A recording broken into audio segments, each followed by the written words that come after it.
sou o Alfa e Ômega, diz o Senhor Deus, aquele que era e que há de vir, o Todo-Poderoso. Como de costume, até terminarmos este capítulo, estamos sendo alimentados, edificados nesta palavra, começando da palavra Pai no primeiro versículo.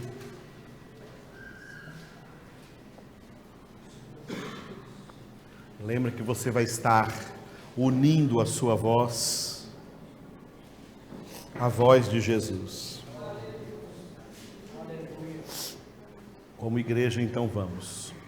Pai, é chegada a hora. Glorifica a teu Filho, para que o Filho te glorifique a ti. Assim como lhe conferiste autoridade sobre toda a carne, a fim de que ele conceda a vida eterna a todos os que lhe deste. E a vida eterna é esta: que te conheçam a ti, o único Deus verdadeiro, e a Jesus Cristo, a quem enviaste. Eu te glorifiquei na terra, consumando a obra que me confiaste para fazer. E agora, glorifica-me, ó Pai, contigo mesmo, com a glória que eu tive junto de ti, antes que houvesse mundo. Manifestei o teu nome aos homens que me deste. Do mundo, eram teus, tu nos confiaste, e eles têm guardado a tua palavra.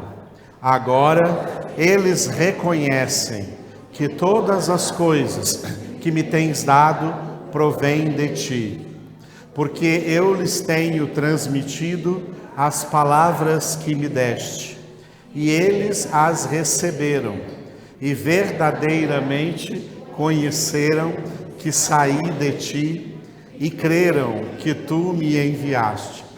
É por eles que eu rogo, não rogo pelo mundo, mas por aqueles que me deste, porque são teus. Ora, todas as minhas coisas são tuas, e as tuas coisas são minhas, e neles eu sou glorificado. Já não estou no mundo, mas eles continuam no mundo, ao passo que eu vou para junto de ti. Pai Santo, guarda-os em teu nome, que me deste, para que eles sejam um, assim como nós. Quando eu estava com eles, guardava-os no teu nome, que me deste, e protegi-os, e nenhum deles se perdeu, exceto o filho da perdição, para que se cumprisse a Escritura. Mas agora vou para junto de ti, e isto falo no mundo, para que eles tenham o meu gozo completo em si mesmos. Eu lhes tenho dado a tua palavra, e o mundo os odiou, porque eles não são do mundo, como também eu não sou. Não peço que os tires do mundo, e sim que os guardes do mal. Eles não são do mundo, como também eu não sou. Santifica-os na verdade. A tua palavra é a verdade. Assim como tu me enviaste ao mundo, também eu os enviei ao mundo. E a favor deles eu me santifico a mim mesmo, para que eles também sejam santificados na verdade. Não rogo somente por estes, mas também por aqueles que vierem a crer em mim por intermédio da sua palavra, a fim de que todos sejam um, e como és tu, ó Pai, em mim e eu em ti, também sejam eles em nós, para que o mundo creia que tu me enviaste. Eu lhes tenho transmitido a glória que me tens dado, para que sejam um como nós o somos, eu neles e tu em mim, a fim de que sejam aperfeiçoados na unidade, para que o mundo conheça que tu me enviaste e os amaste, como também amaste a mim. Pai, a minha vontade é que onde eu estou, estejam também comigo os que me deste, para que vejam a minha glória que me conferiste, porque me amaste antes da fundação do mundo. Pai justo, o mundo não te conheceu, eu, porém, te conheci, e também estes compreenderam que tu me enviaste. Eu lhes fiz conhecer o teu nome, e ainda o farei conhecer, a fim de que o amor com que me amaste esteja neles, e eu neles esteja. Aleluia! Hoje nós vamos meditar apenas no versículo 21, cujo título é o pedido que Jesus fez e continua fazendo ao Pai por nós. Repita: que todos sejam um. Neste versículo, Jesus orou assim: a fim de que todos sejam um, e como és tu, ó Pai, em mim e eu em ti, também sejam eles em nós, para que o mundo creia que tu me enviaste. Vocês. A fim de que todos sejam um, e como és tu, ó Pai, em mim e eu em ti, também sejam eles em nós, para que o mundo creia que tu me enviaste. Mulheres.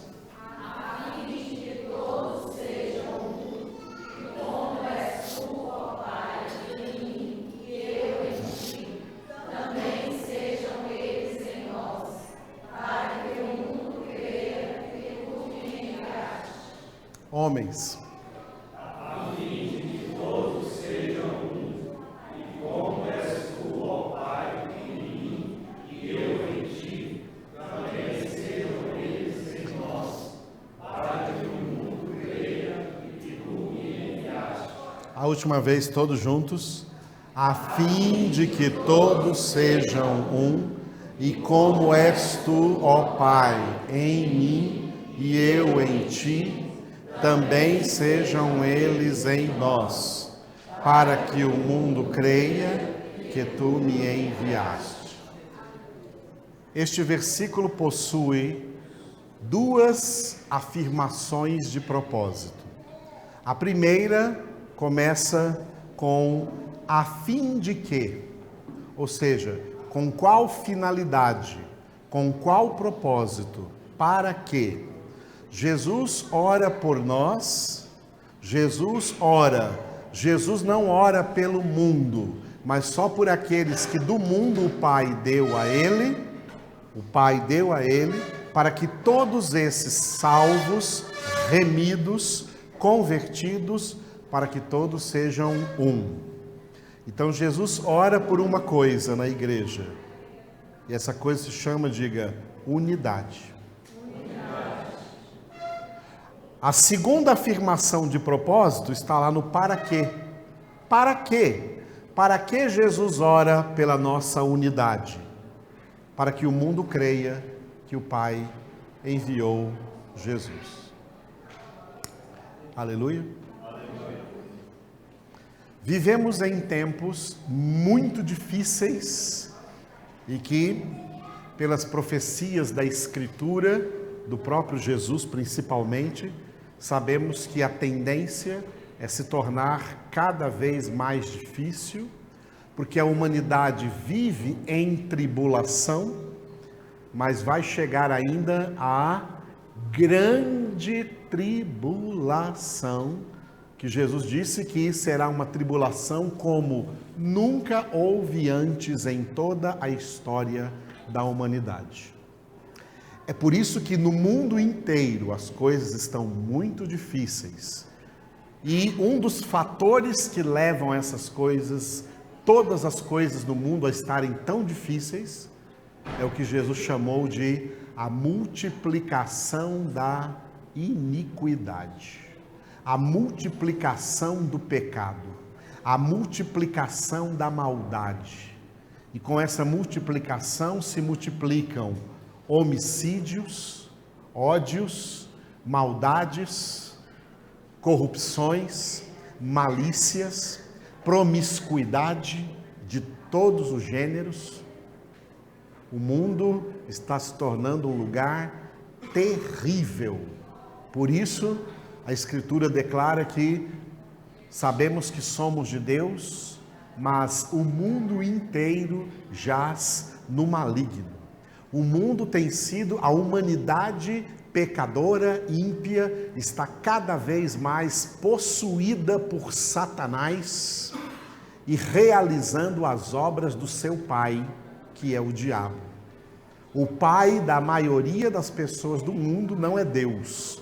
O pai da maioria das pessoas do mundo é o diabo. São escravos de Satanás e o estilo de vida dessas pessoas é um estilo de vida ímpio, iníquo, incrédulo, maligno, impuro, sujo. É uma humanidade imunda, porque são possuídos por demônios, e a palavra demônio vem do grego daimonion, que traduzido para o português significa espíritos imundos, sujos. A humanidade está suja, e eu não quero dizer a palavra emporcalhada, porque seria ofender os porcos. Os porcos são mais limpos do que toda a humanidade está sendo. Esse é o mundo que nós vivemos, um mundo que jaz no maligno. E neste mundo que nós vivemos, coisas relevantes, coisas que Deus trouxe ao mundo com a pregação da palavra e do evangelho, elas são hoje totalmente levadas a descrédito no mundo. O que não tem no mundo é Deus. O que não tem mais no mundo é fé em Deus. Jesus deixou essa pergunta no ar durante o seu ministério terreno. Ele perguntou: quando vier o Filho do Homem, acaso achará fé sobre a terra? O mundo está cada vez mais descrente. Até mesmo naquilo que eles próprios chamam de fé, não é a fé bíblica, não é a fé verdadeira, não é a fé que provém de uma genuína conversão, de um novo nascimento em Cristo Jesus. É uma fé quando muito religiosa e nada mais além disso. Fé que não salva, fé que não produz conversão, fé que não produz santidade, fé que não muda nada a vida dessas pessoas que dizem ter essa fé. O nome de Deus, o nome de Jesus, a palavra de Deus, tudo isso está sendo blasfemado na terra, e até isso foi profetizado por Davi em um dos salmos, quando ele orou em um dos salmos dizendo: Senhor, destruídos os fundamentos, que poderá fazer o justo?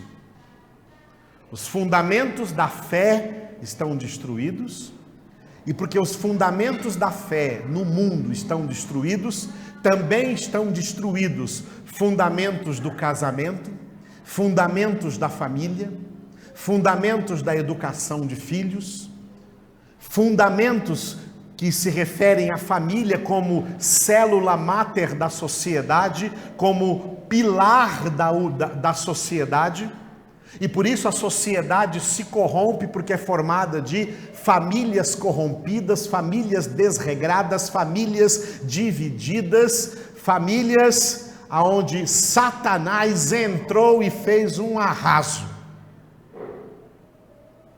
muitos adultérios, muitas traições, muitos casamentos desfeitos, e novos casamentos desfeitos, e terceiros casamentos desfeitos, e quartos casamentos desfeitos, quintos casamentos desfeitos. Tem gente que já casou mais de 10 vezes.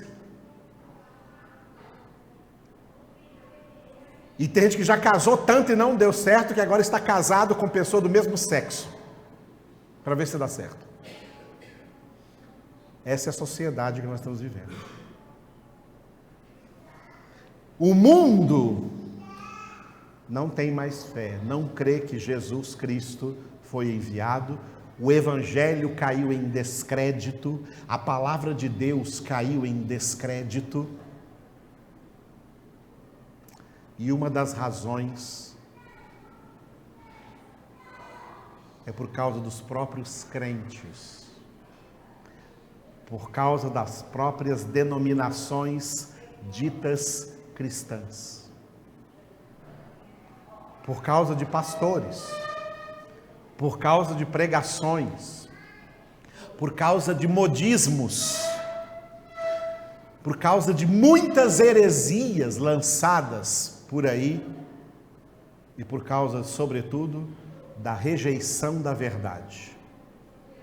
O apóstolo Paulo vislumbrou essa realidade e ele ficou num estado de aparente desespero, quando ele estava já velho e no final da sua vida, ele escreve uma carta para Timóteo, seu discípulo de Cristo, formado por ele desde a sua infância.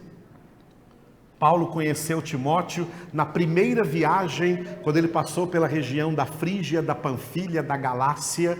Timóteo morava numa daquelas cidades, e ele foi convertido ainda quando menino, e Paulo então pediu autorização dos pais e levou Timóteo consigo nas viagens, e formou Timóteo um homem de Deus, um homem cheio do Espírito Santo. E Timóteo então, já um jovem agora, adulto, cheio de vida, cheio do Espírito Santo, e Paulo já idoso, velho, Paulo escreve para Timóteo a segunda carta, dizendo para ele no capítulo 4, Timóteo, é como se Paulo dissesse assim, Timóteo, ó, os meus dias estão acabando, eu estou ficando velho, já está acabando os meus dias. Eu já combati o bom combate, já terminei a minha carreira, já guardei a fé, só me resta agora receber a coroa da justiça que o Senhor justo juiz me dará naquele dia.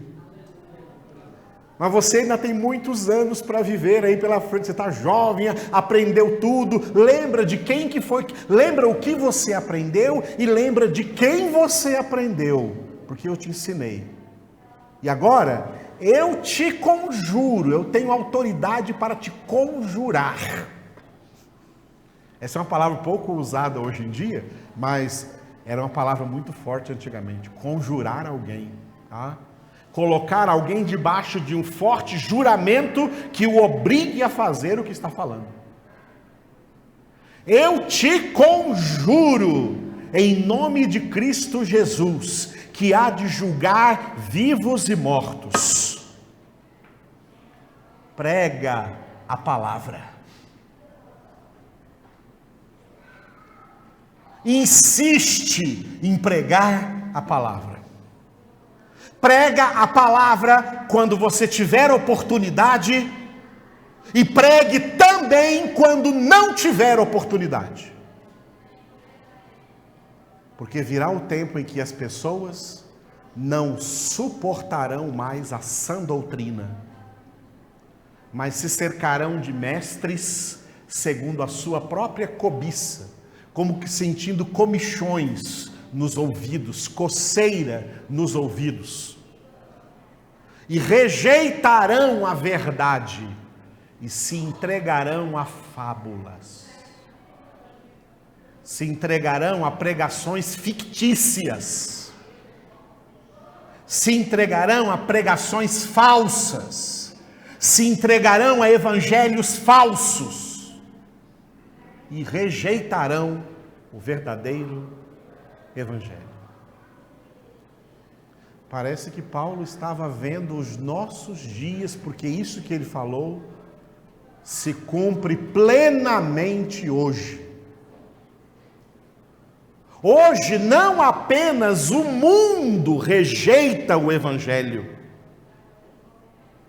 as próprias igrejas chamadas evangélicas rejeitam o Evangelho em nome de modismos, em nome de sincretismos, em nome de misticismos, em nome de emocionalismos.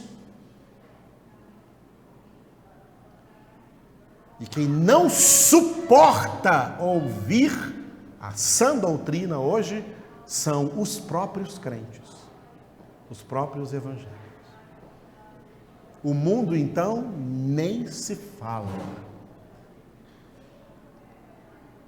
O propósito de Satanás no mundo é tornar o nome de Deus esquecido, o nome de Jesus esquecido, e a palavra de Deus anulada, aniquilada, sem nenhum lugar para ela, sem nenhum lugar para o Evangelho de Cristo Jesus.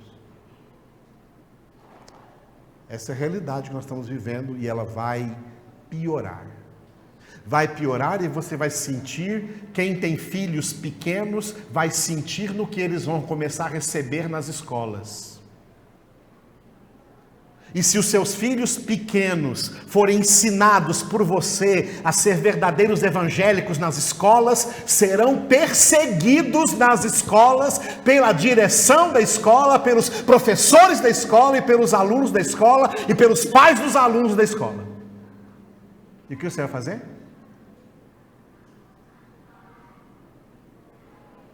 Falar para o seu filho retroceder? Não, não seja mais evangélico, não é melhor você ser igual a eles?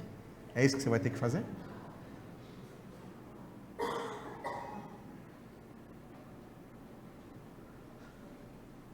O mundo não crê mais em Deus. Não há lugar.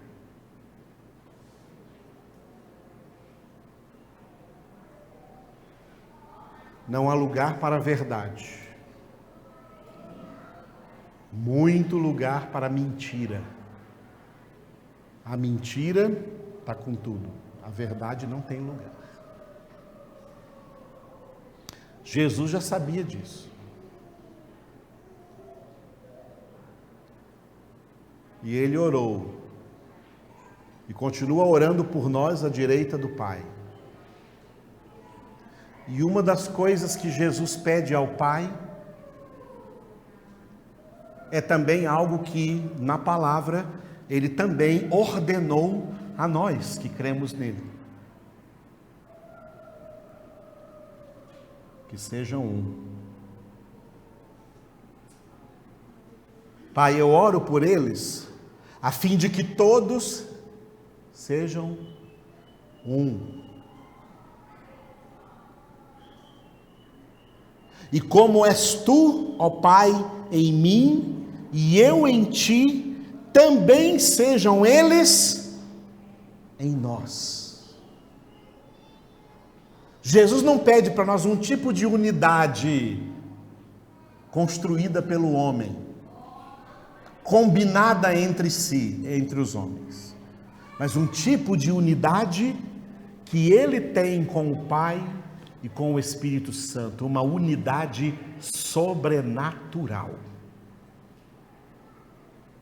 Uma unidade que existe entre as três pessoas da Santíssima Trindade, que torna essas três pessoas um só Deus. O Pai é completamente unido em amor, em pensamento, em sentimento, em vontade com Jesus e com o Espírito Santo.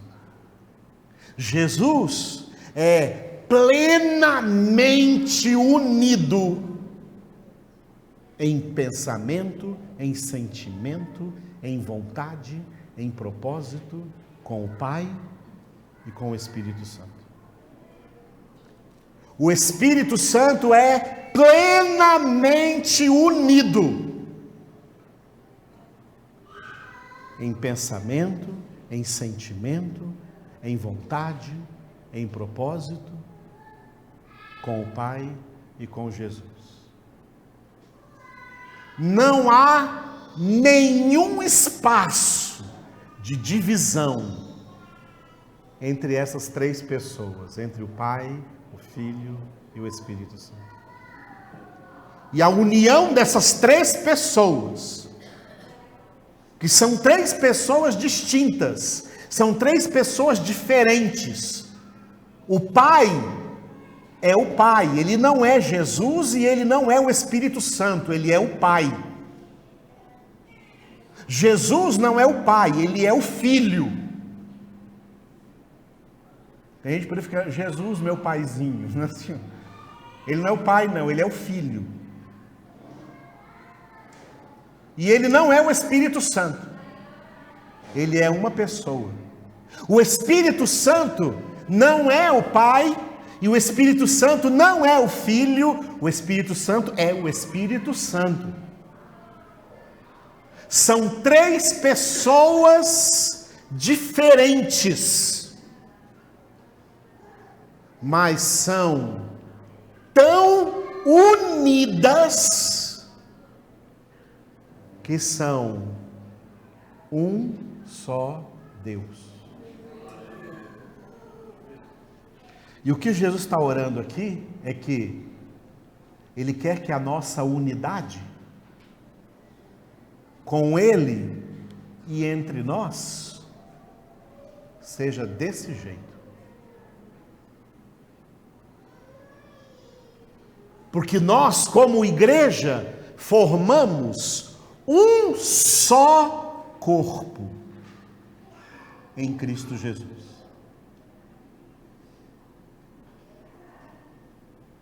E os membros do corpo, embora sendo muitos, membros, órgãos, embora sendo muitos, e sendo diferentes uns dos outros,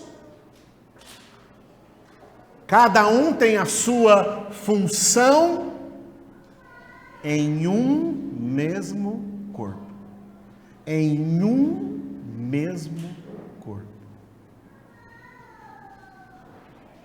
Um só corpo. Quando eu prego sobre isso, e quando leio, quando medito, quando penso, quando oro sobre isso, eu falo com o Senhor Jesus. Senhor, é como jogar água num barril sem fundo, que não retém a água. O diabo entrou nas igrejas e dividiu os crentes, de tal maneira que os crentes não gostam de conviver com outros crentes. De que os crentes não querem nem sequer amizade com outros crentes.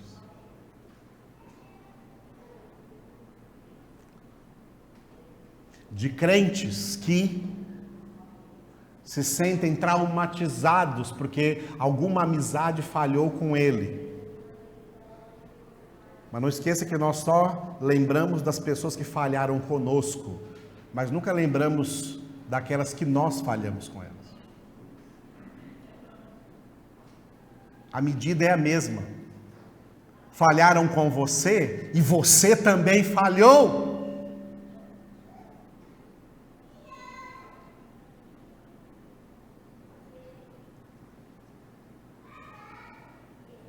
Um dos significados do diabo em grego, diabolos, significa aquele que causa divisões.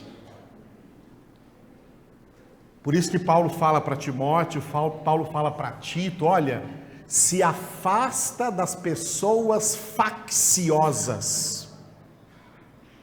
Evita o homem faccioso. Porque o homem faccioso, o que é faccioso? Aquele que provoca facções, aquele que provoca divisões, quem provoca divisões, quem provoca facções, ele é do diabo. E Jesus disse isso. Jesus disse assim, ó: quem não ajunta comigo, faz o quê? O contrário de ajuntar, espalha. Quem não ajunta comigo, espalha. Jesus está tentando ajuntar, e os facciosos a espalhar. Então, para quem os facciosos estão trabalhando? Para o diabo, que é faccioso, que é causador de divisão. Amados, isso aqui é uma verdade evangélica, isso aqui é uma verdade bíblica, que quer você queira ou não, quer você goste ou não, você vai ter que praticar essa verdade, se você quiser um dia ver a face de Deus. Porque isso faz parte da sua santificação.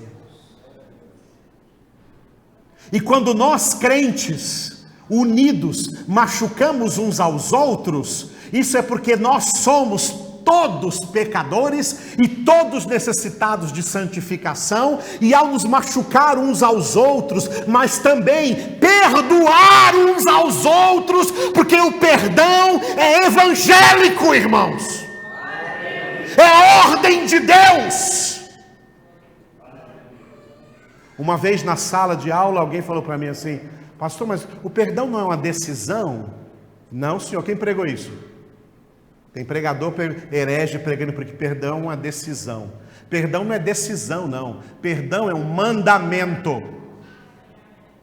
Deus mandou, os filhos obedecem. Porque se não obedecerem, não são filhos. Ah, eu vou perdoar porque eu decidi perdoar. Não, senhor. Eu vou perdoar porque Deus mandou perdoar. Deus mandou perdoar, Deus mandou amar.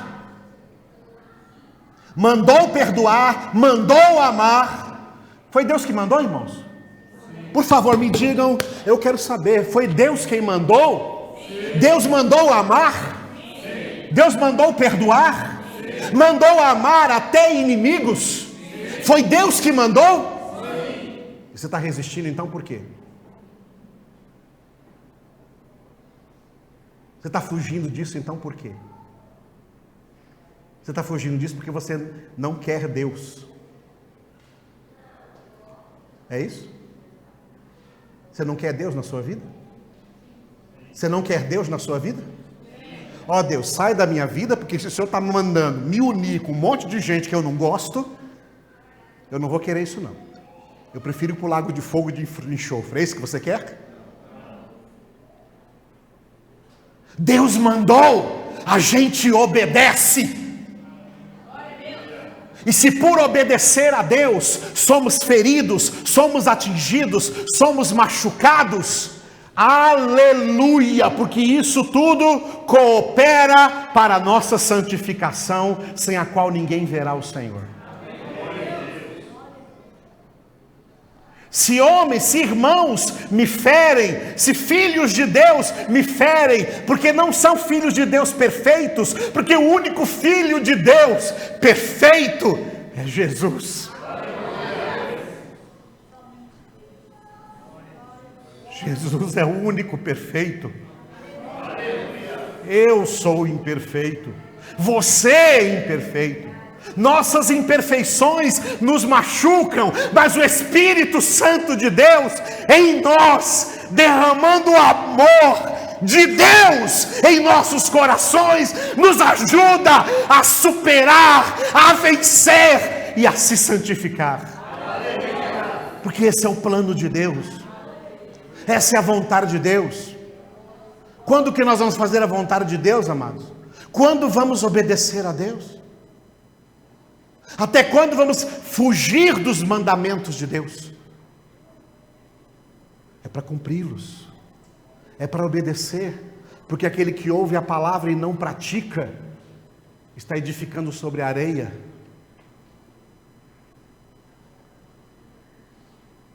Mas o que ouve e pratica, edifica sobre a rocha.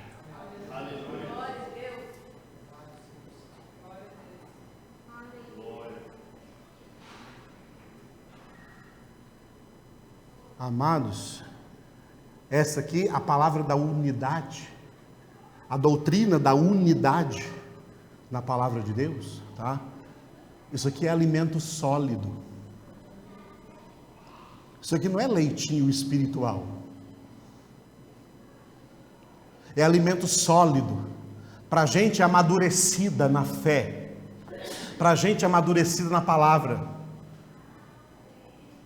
para gente que não é mais, como Paulo disse lá aos Coríntios, em 1 Coríntios capítulo 3, que são como crianças, invejando uns aos outros, tendo ciúmes uns dos outros, causando partido entre os outros, como crianças. Homens espirituais sabem que precisam estar unidos no mesmo propósito, unidos num só propósito. É uma das coisas que nós vamos trabalhar, só que nós vamos trabalhar assim durante meses, dentro do nosso boletim em Efésios, capítulo 4, que nós já entramos. Mas eu gostaria de ler com vocês nessa noite, já que essa é a oração de Jesus, amados. É Jesus orando ao Pai por nós, para que nós sejamos um. Jesus orando ao Pai por nós. Será que Jesus não quer isso? Será que Jesus não quer isso? Será que Jesus não quer isso? Não sou eu que estou falando isso aqui essa noite. Você pode sair daqui, o pastor falou lá esse negócio essa noite. Não concordei muito com o que o pastor falou, não. Sou eu que estou falando isso aqui essa noite? Não. É Jesus que fala isso aqui na palavra. Jesus fala e ora por nós. Porque sem isso, o nosso cristianismo não é confirmado como genuíno cristianismo. Em Efésios 4, Paulo diz assim, começando do versículo 2, nós já lemos do nosso boletim aqui o versículo 1. Então vamos ler juntos do 1 ao 6 e preste atenção no que está lendo. Vamos ler juntos? Efésios 4, de 1 a 6. Vamos juntos? A uma só voz, treinando a unidade. A uma só voz, juntos. Rogo-vos, pois, eu, o prisioneiro no Senhor, que andeis de modo digno da vocação a que foste chamados, com toda a humildade e mansidão, com longanimidade, suportando-vos uns aos outros em amor, esforçando-vos diligentemente por preservar a unidade do Espírito no vínculo da paz. Há somente um corpo e um Espírito, como também fostes chamados numa só esperança da vossa vocação. Há um só Senhor, uma só fé, um só batismo, um só Deus e Pai de todos, o qual é sobre todos, age por meio de todos e está em todos. Esse é o texto no qual o apóstolo Paulo, sob a inspiração do Espírito Santo de Deus, reproduz exatamente o que Jesus quer dizer com este pedido que ele faz por nós ao Pai. Pai, que todos eles sejam um. Aleluia. Que todos eles sejam um. E preservando essa unidade, preservando esta unidade.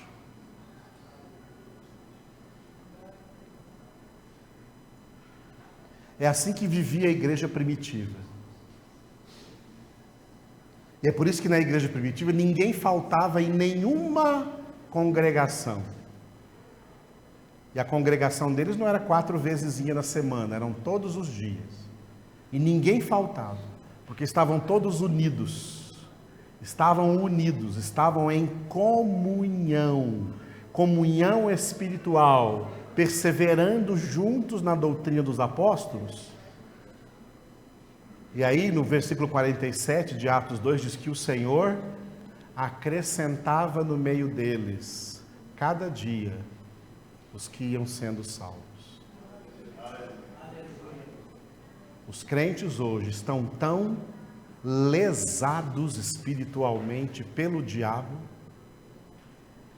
que eles não têm uma coisa que aparece no livro dos Atos dos Apóstolos,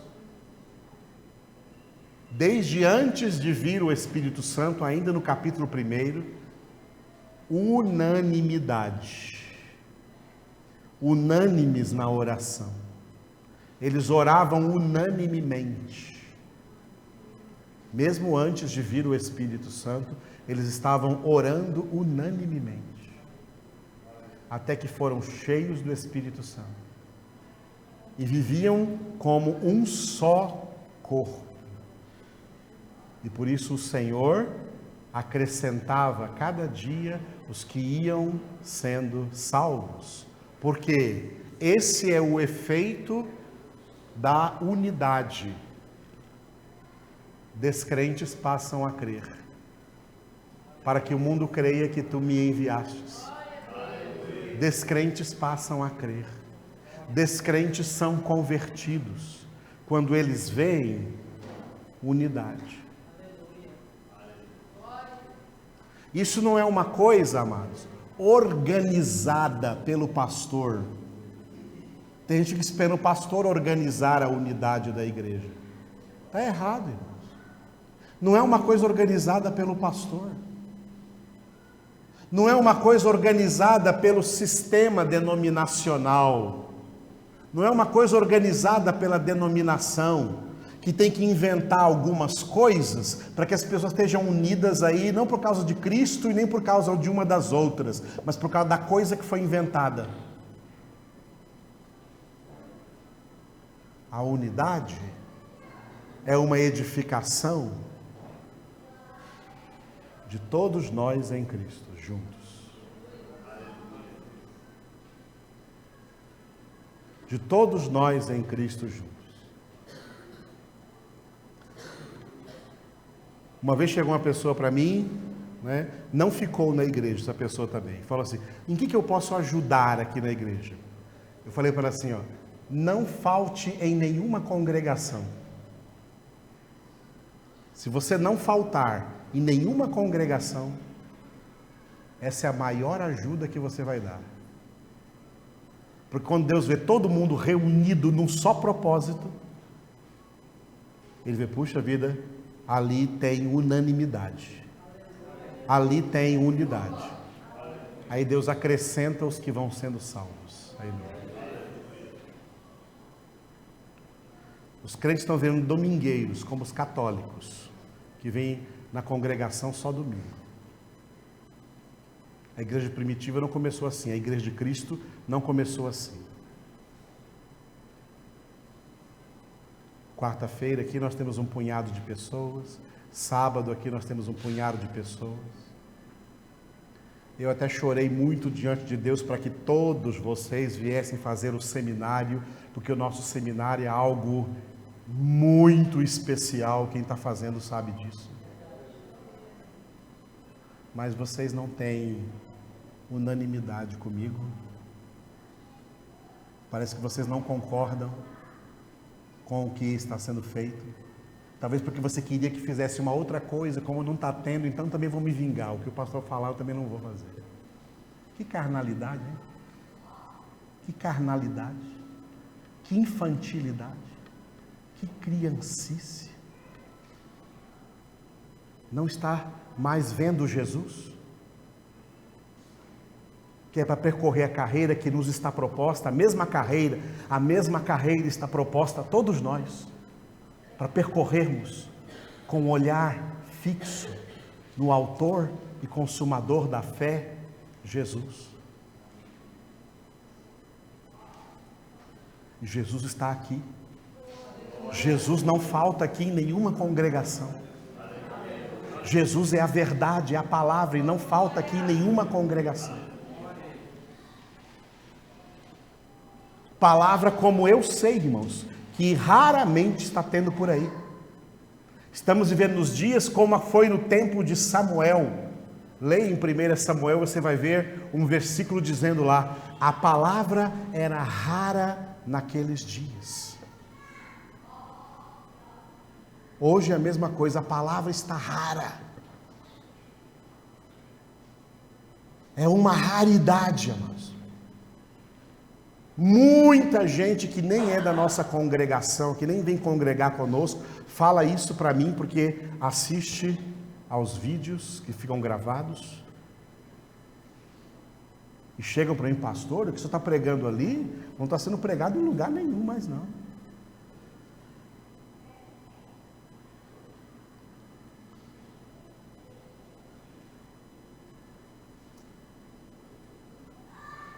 Mas onde está a unanimidade de todos vocês? Eu fui de uma igreja anteriormente, em que o pastor,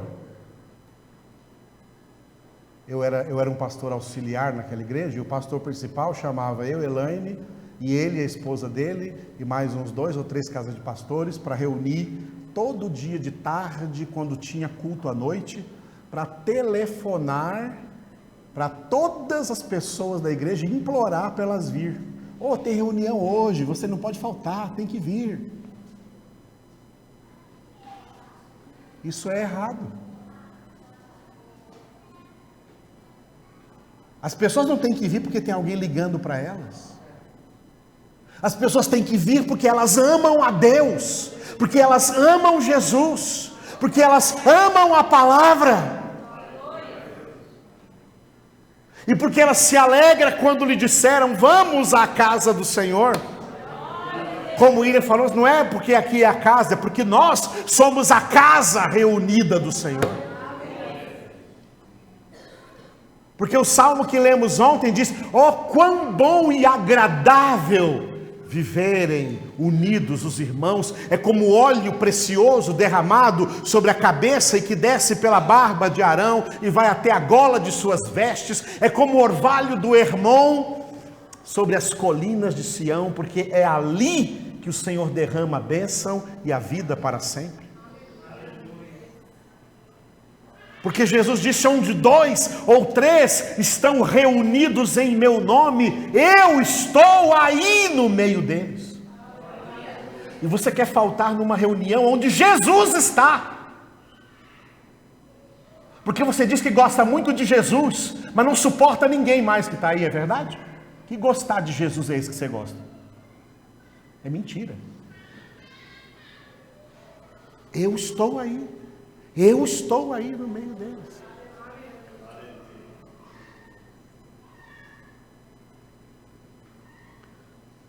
Amados, eu estou falando isso nessa noite porque essa doutrina é bíblica. Isso é verdade de Deus. Isso é palavra de Deus. E eu digo para você, se você dá desculpas para não estar congregando, isso já demonstra a sua carnalidade, e essas desculpas não valem nada diante de Deus. É porque eu estou trabalhando, é porque eu estou estudando, é porque eu tenho isso, é porque eu tenho aquilo. Você se comporta como aquelas pessoas que Jesus fala delas no Evangelho, que não são dignas do reino. O reino é comparado a um grande banquete, e o Senhor mandou convidar, e as pessoas começaram a se excusar. Não posso porque eu comprei agora uma casa, comprei uma fazenda, eu tenho que trabalhar naquela fazenda, por isso que eu não posso estar presente. Eu gostaria muito de estar lá, mas eu gostaria tanto de estar lá, mas agora eu comprei 2 juntas de bois, eu tenho que testá-las. Eu gostaria muito de ir, obrigado pelo convite, eu gostaria muito de estar lá, mas agora eu me casei, estou muito ocupado, não está dando no momento. Jesus disse que essas pessoas são indignas do reino de Deus. Aquilo que você faz, pensando que vai ter algum lucro, substituindo a congregação, Você não tem lucro. Você não tem lucro. E quando você vem à congregação, mesmo que seja renunciando a alguma coisa que você ia pensar que ia lhe dar lucro, mas você vem porque ama o Senhor, porque ama o Senhor, você ama o Senhor. O céu é só para quem ama o Senhor. O céu está preparado com coisas que nem olhos viram, nem ouvidos ouviram, nem o coração humano imaginou o que Deus tem preparado para aqueles que o amam. Você ama o Senhor? Mas não é capaz de renunciar a coisas para estar aqui?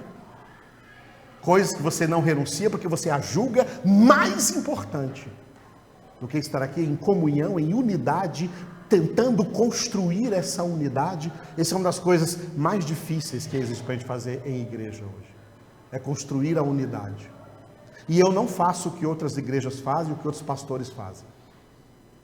Porque o que eles fazem é agradar os homens para os homens estarem presentes. Eu não agrado ninguém porque está escrito em Gálatas 1:10, que se eu agradar a homens, eu não sou servo de Cristo. Portanto, eu não faço o que outros pastores fazem, que é agradar as pessoas para elas estarem aí presentes. Não faço. Não vou colocar nenhuma programação na igreja que, opa, por causa dessa programação, agora essa pessoa vem porque ela se agrada desse tipo de programação. Não vou colocar, irmãos. Porque você tem que estar aqui, não porque se agrada de alguma programação, você tem que estar aqui porque você se agrada de Jesus. Porque você se agrada da palavra, porque o seu prazer está na palavra de Deus. Se não for por isso que você vem aqui, você vai para o inferno. Vou ser franco com você. Para o céu você também não vai, porque não ama o Senhor, e você prova isso com as suas atitudes. Quando o Senhor vê você, olha, hoje eu tinha até um compromisso que eu podia até ganhar uma grana, que podia até me dar lucro, mas o Senhor está me chamando para a congregação. Eu vou para a congregação, porque eu priorizo o Senhor, eu busco em primeiro lugar o reino de Deus e a sua justiça. Quando Deus vê isso, amados, de todo o coração, aí você vai ver a mão de Deus trazendo para você até 20 vezes mais do que você achava que ia ganhar se faltasse a congregação, para ganhar algum lucrinho a mais. Não ganha não, irmãos. Não ganha não, porque Deus sonda mentes e corações, e Deus não aceita ser substituído por dinheiro e por nada e por ninguém. Ele só pode ser o primeiro na sua vida, ou você não é dele. E se ele é o primeiro na vida de cada um de nós, é aí que começa a base da nossa unidade.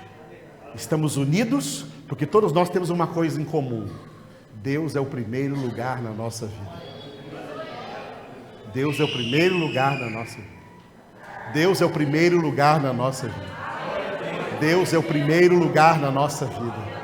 Deus é o primeiro lugar na nossa vida. Deus é o primeiro lugar na nossa vida. Deus é o primeiro lugar na nossa vida. Deus é o primeiro lugar na nossa vida. Deus é o primeiro lugar na nossa vida. Deus é o primeiro lugar na nossa vida. Deus é o primeiro lugar na nossa vida. Deus é o primeiro lugar na nossa vida.